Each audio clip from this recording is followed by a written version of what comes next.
Today we are at EV West. We're going to talk to Michael, who started EV West 15 years ago, talk about what happened in this fantastic period in the EV community and why they're still very relevant in promoting the EV concept and completely changing the industry.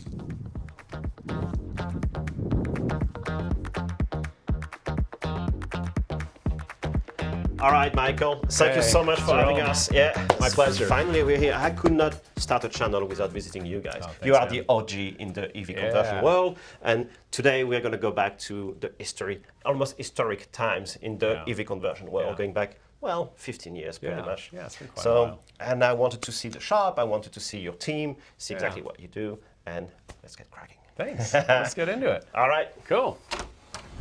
All right, Michael, let's start with the beginning. How did you get into EV conversion and how did it just grow? Well, I'm the son of a hot rodder. My dad was into hot rodding. He grew up in West Hollywood, so he was kind of in that scene, hung out with Von Dutch and those guys. Nice. And so, you know, the apple never falls far from the tree, right? So fast forward, I go off to engineering school down at UCSD and get an engineering degree. And after that, started a manufacturing company. So I was kind of doing some engineering and manufacturing, but I was always still kind of wanting to do something automotive, right? I started doing some amateur racing with some friends of mine. We formed a 4-person car team and we built a E30 race car from scratch, gas powered, of course. This is like just after 2000 or so. And then later on we built an E34 and I had so much fun building those cars and really going for all the performance, but there was limitations to what we could do based on the rules by the series. And it was really budget limited and I wanted to do some fun stuff. So I wanted to play with active aero and different drivetrains and stuff like that. So we ended up building an E36 race car for the Pikes Peak Hill Climb Challenge. And we didn't expect it to do as good as it did. You know, at the time there was 0 outlets for any information on performance EVs, right? So what we did is we had to do all our own research, and instead of going to resellers, we worked directly with manufacturers because they were the ones that wanted to put their equipment in these types of builds, but nobody was doing it at the time. So it worked out well for us because it gave us some, got our hands on some early equipment and some early drive systems. And we were really like the first person to put that, in a race application, take it up Pikes Peak. We immediately followed that up. We built a Mexican 1000 Baja race car. I mean, the race car was 11, 12 years ago, 13 years ago we did those races. So, Were people taking you seriously back then? Or? To be honest, that wasn't what we were here for. We really didn't care. It was kind of like an adventure to do some stuff for ourselves and kind of push the limits. I would expect, actually most people were telling us you can't do that because they were just getting that opinion based on what they saw. And being an engineer, I know better than that. And so jumping 15 years into the future, you're completely converting cars for customers and you're providing the whole industry with components and systems throughout the world. And also, as I was saying earlier, you're helping the community in general. You've always been about sharing the information and promoting the concept. We want to help. Our biggest thing is helping other shops get a start in this because we can't do it on our own, right? And not a lot of people have access to Southern California. They don't live close locally or something like that. So, over the past decade, we've helped, dozens and dozens of shops get into business, get the training that they need through the EVLC school and get the components and stuff like that. And, I was in my office just earlier helping a new gentleman start a business in Colorado and I was helping with insurance work. So, all not the first thing you would think about, but if you're a smart business owner, it's one of the first things you think about. I personally like the guys that just think about going fast first and figure out the details later because that's what we did. But that being said, now that we've got, a couple decades of experience, we can, and we very much want to pass that knowledge on to other business owners so they can incorporate it, have a safe shop and turn out really good cars, so the whole industry kind of, benefits from that. That's a sea of motors and wheels and modules. Did you find the one that you need? Well, I'm sure I would find what I need. Yeah. Wow. Yeah. So that's a big part of the business also, finding, servicing motors and then shipping them out. Right. I think for us, a lot of it is, our vintage applications aren't changing, right? These are cars that have been around 40, 50 years. What is changing is the new EVs. So a lot of the work that we're doing is trying to identify the drive systems from particular manufacturers that go into particular platforms really easy, right? For a long time, we had people taking large drive units and trying to flip them upside down and run them backwards and do all this crazy stuff. But now you can just go get a Model Y unit with the differential on the other side and it solves the problem. So with time, these solutions are becoming more available. And by basically making them available to our customers and educating them what type of systems that they go into, So I always say, I've got a fun little phrase that I share with customers: let the car make the decisions for you. Yeah, let the car decide what battery pack's going to work for you. You might have your eyes set on this battery module that's 24 inches wide, and your space is only 23 inches wide. But there's another module out there that's 11.5 inches wide, and you can put 2 of those and fit them in the 23-inch space. So there's a lot of decisions like that that go on here, and you really do want to let the car make these decisions. Like, we're here to save the car, right? There's only so many of them left.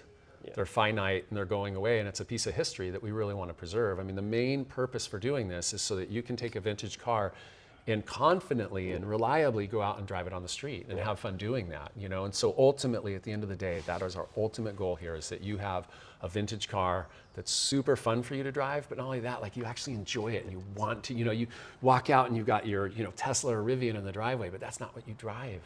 You jump in the vintage car. And so by being able to offer specific drive systems for specific vintage cars and really just match the drive system to the vehicle instead of specifically like the customer. What the customer wants. Yeah, because a lot of times a customer will see something and be like, this is what I want, but not know the technical details about, why would that not be a good choice for their vehicle.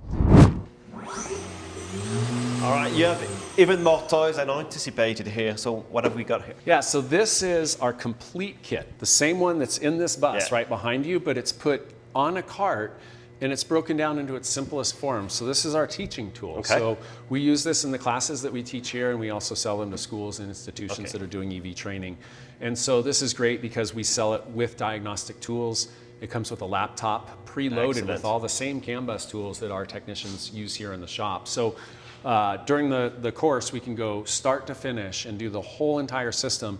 And then you can, if you want, you can actually take this system off the cart and transplant it directly into the car and be able to drive the car. So we see a lot of these training systems out there, but they tend to use EV systems that A, either aren't popular in the real world, or B, not actually used. They try and save some expenses and maybe use a motor that's not the same motor that you're going to sell to that customer for their very same Volkswagen project. And we have found that the students that come into the class, they want to learn this, not to just have a general knowledge, but their next step is they want to build a car. So we want to teach them that with the exact same componentry that they're going to be installing in their car. And for that reason, we have this cart that does the Hyper 9. We had another cart that did the Curtis and HPVS systems. And now we have a cart that has the Tesla systems on it as well. So you can do a complete running Tesla system on the cart. Translated if you want to play with some experimental instrumentation. We get a lot of customers that want to do a lot of things on the bench first to prove them out before they go in the car. And so this is the perfect vessel for something. It's a fantastic idea and final product, yes. All right, so we've seen the component. Now I want to see the cars. That's why I'm here the cars for. Are here. And we came over to talk to some of the guys, and two things happened. One, we had them be quiet so we could film. So a couple of them took off for lunch, and the others are out to lunch right now. So, but the stars of the shop are the cars. So what we have here is an off-road dune buggy. It's actually street legal too, which is kind of nice. We have the Tesla drive system in this, so we've got about a 550 horsepower system in a dune buggy with something that weighs this light. You can imagine how much fun it is to drive. So, but this is a great use of something like the Tesla drive system. These buggies are pan-based, or essentially they have all their DNA from Volkswagens, right? And that's really what we like to work with. We're a pretty good Volkswagen shop here. So dune buggies like this, anything that uses that Volkswagen or Porsche geometry is going to work really well, and we're going to have complete solutions available for platforms like this. So how do you start a project like this? You have a customer that thinks you want something like this, or do you do like show cars that then you sell on?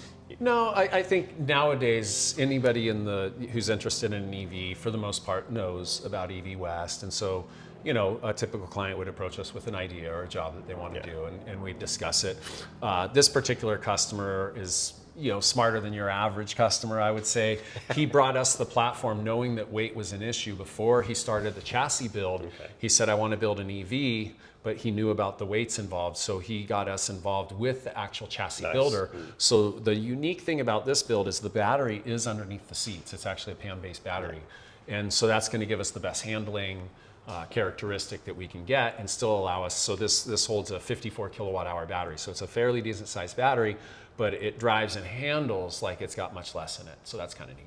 So did you detune the motor to run it in the sand or not necessarily? We detuned this motor to meet the maximum output of the battery. At a 54 kilowatt hour battery, you can't get kind of like the performance or the ludicrous levels of current out of the large drive units. So this runs more like just like a base model, but again, half the weight, right? I mean, you have half the weight of a complete Tesla. All right, great stuff. What's next?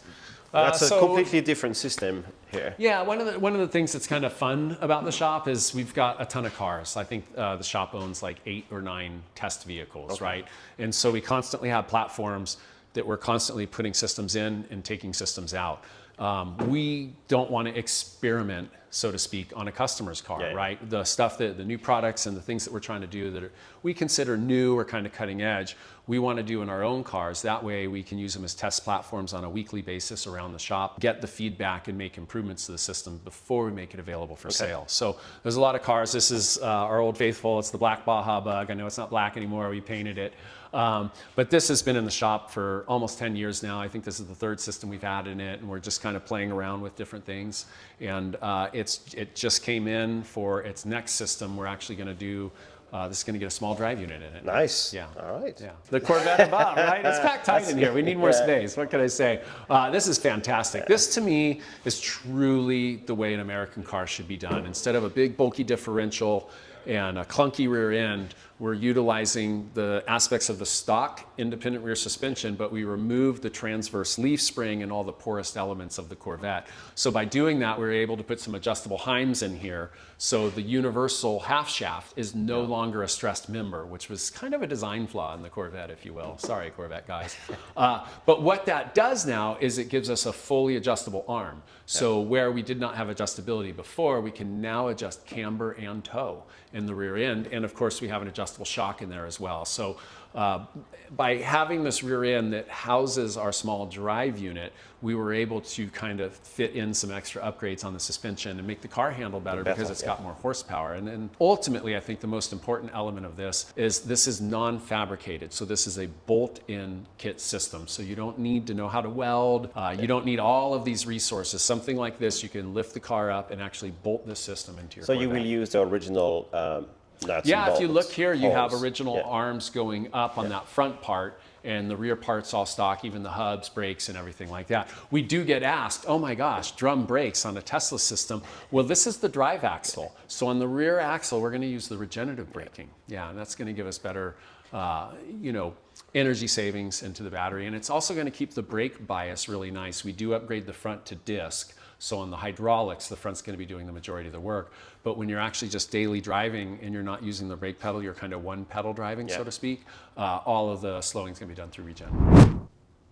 All right, Chris, I understand you're the jack of all trades here at EV West. So what do you do exactly? Just that, jack of all trades. So a little bit of everything. High voltage battery stuff, low voltage 12 volt stuff, chassis, lights, wipers, blinkers, that kind of stuff. Get into CAD, CAM, little welding from time to time, run the lathe, run the mill if I have to. So little bits and pieces to make the widgets that hold everything together. And when I'm done with that, I drive our land speed car. Oh, tell us more about it then. That's our land speed car. We started out in 2020. Took us 60 days. 60 days. Put the car together, went out and set a record in E2. So we've been trying to get back. Mother Nature and schedules haven't allowed us to, but hopefully this year comes up. We get out to El Mirage in May, make a few more runs, bump the record up a little more, go a little faster. My goal, I'm trying to get into the Dirty 2, which is 200 miles an hour at El Mirage. The car itself's already in the 200 club at Bonneville. Did you do any modifications since last year? We added a couple of ribs here and there to hold the body so the body doesn't shake quite as much. But other than that, no, it's our Honda Civic. Charge the battery, turn the key, and it works. Go.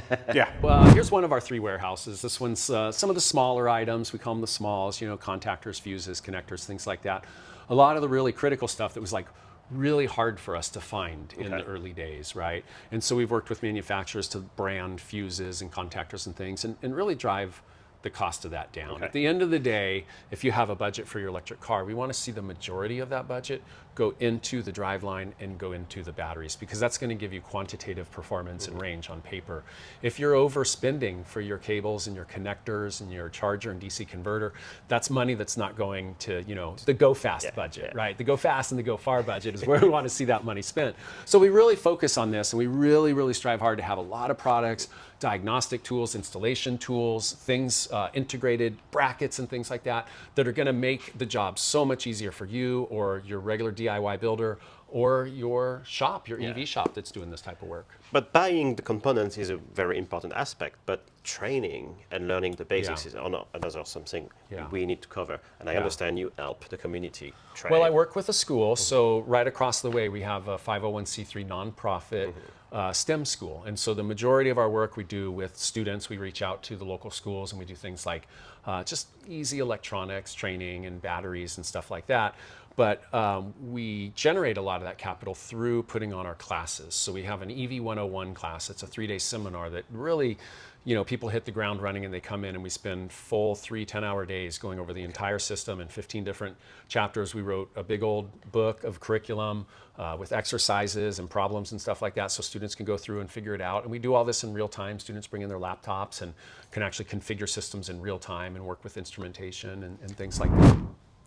All right, guys, there you have it. Whether you want components, modules, or complete system, reach out to Mike and the team at EV West. We'll make sure to come back because he has told us about quite a few interesting projects they're working on, and we'll make sure to come and test them. So if you like what you saw today, give us a like, subscribe, and let us know what you would like to see next. I'll see you in the next one.